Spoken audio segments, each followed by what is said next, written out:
Hello everyone, today I'm going to go over how to install the XVM Statistics and Prediction mod for World of Tanks.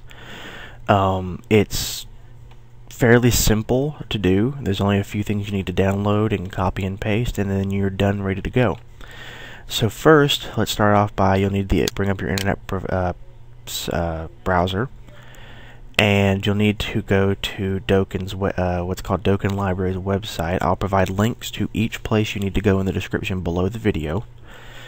You'll need to download Doken 0.6.0 and install that. By doing that, you'll simply double-click or single-click, depending on how you have your computer set up, on the Doken installer and follow the instructions. It's very simple and easy to do.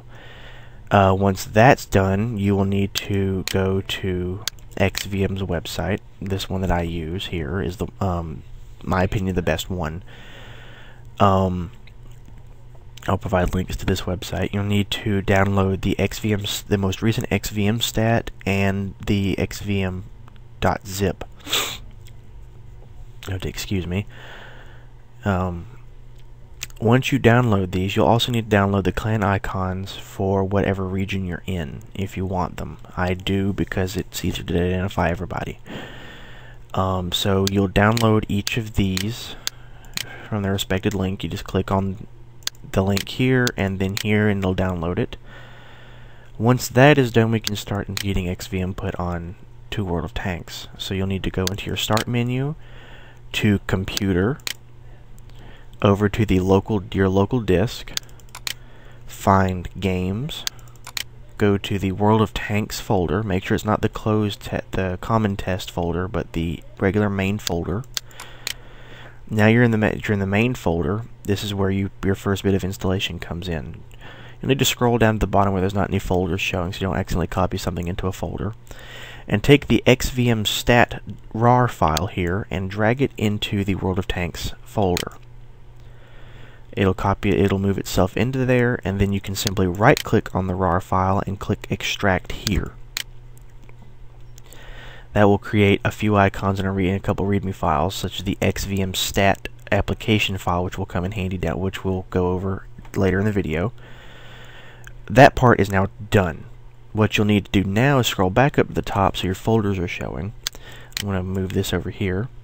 Next, you want to open up the XVM, the most recent XVM.zip file. This, for me, it's the XVM 4.0.0 Alpha 3. Open it up. I'll move it over here.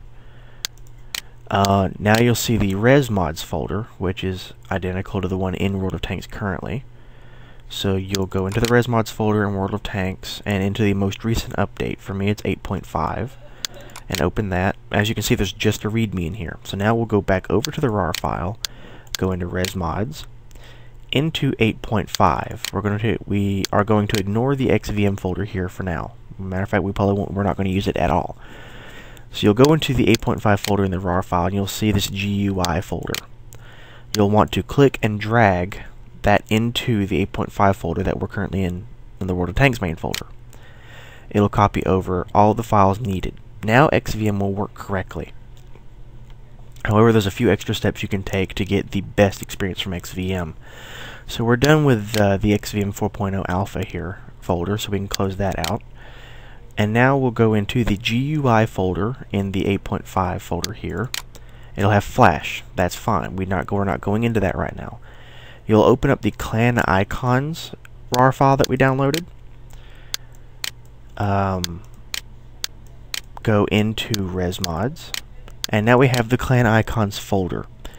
Now that we're in the GUI over here, so you will click and drag that into the GUI folder.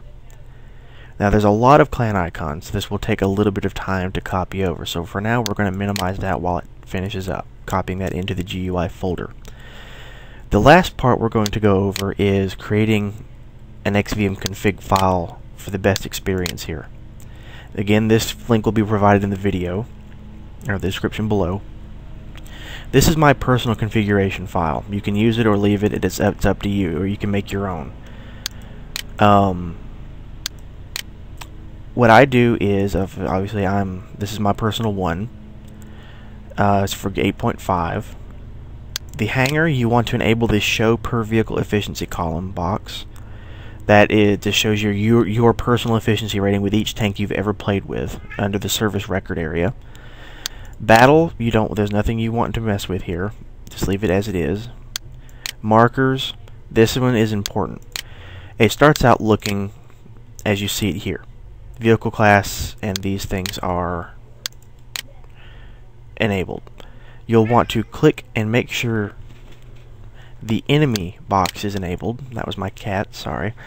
Make sure the enemy boxes checked just are enabled, like these three here, the ally, alive, and normal.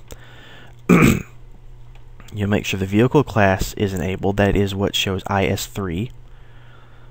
Or rather, I should say, whether or not it's a heavy tank or tank destroyer. My bad. The health bar, you want visible, obviously, so you can see how much health the enemy tank has left before you decide to destroy it. I don't mess with any of these markers because it's in perfect position for me. Damage text, again, I don't mess with, just want to make sure it's visible. The contour icon is up to you whether or not you want to enable it. If you look at the picture over here, it just shows, the shape of the tank it would show in the bar listing. I don't personally use it. Clan icon I do use. It is obviously the small icons such as the wargaming symbol over the Ferdinand here. It shows those so you can identify the clan that you're shooting at or helping. The next thing, the level icon is vehicle tier. I usually use that so now you can see the tier it is, such as above the type of tank it is, the 8 there. Action markers, not sure what, I don't know quite what those are, so you'll have to excuse me. Text fields is the important one we're after. As you can see, the two that it has currently is vehicle name and current health. What we're going to do is, for vehicle name, we are going to change its Y position to -50. Yes, this raises it up pretty high, but that's about where we want it. Or you can adjust it a little lower or higher, it's up to you. I'd go with about -50 to 47. That's up to you. Current health, we leave where it's at, but what we're not going to do now is click the plus symbol here called Insert Line. It will create a new one. As you can see now over in the picture, over the heavies, you can barely see it, is text, or over the Ferdinand text. We're going to rename this to player name. Its Y position will be -36 or 5. We'll adjust that accordingly. Now under text format, click the drop down box that says select macro when you hover over it, and you'll want to give player name with clan name. So you'll get this. As you can see though, it has the text inside it, so you want to delete those letters just so it shows the double bracket there with Nick inside it, which gives you player and clan right there for both the enemies and friendlies. Once that's enabled, that's all you need to do here. Next part, hit log. I don't mess with. Capture bar, I do not mess with. Minimap, I do enable it because it gives you some neat things. The loading tab, this is where we're going to enable some things. You're going to want to check the box that says show chance to win only with XVM stat. You can have it show the experimental formula if you want. I don't personally. With under the tab part here, I do the same thing. Check show chance to win. Players panel, I don't mess with. Battle results, I do enable the show chance to win again, just so you can continue to see it. Colors, transparency, text, vehicle names, and miscellaneous, I do not mess with. So if you want to fool around with it, by all means go ahead. It's to each his own. But this is the basic configuration that I use. Next, you will hit save. I save it to desktop. You want it to be called XVM, and you save that. Okay, we're done here. Now we want to go back. See, there's the XVM configuration file. Now we want to go back into our World of Tanks folder. We're still in the 8.5 GUI folder. You'll want to go into the Flash folder and drag this XVM configuration file that we just created into there. So it comes up like this. It'll be the only non-Shockwave Flash file in there.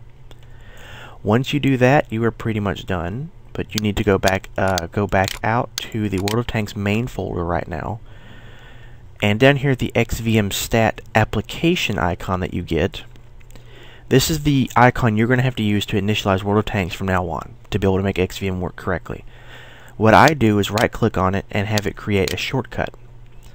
I then cut and paste this shortcut onto my desktop.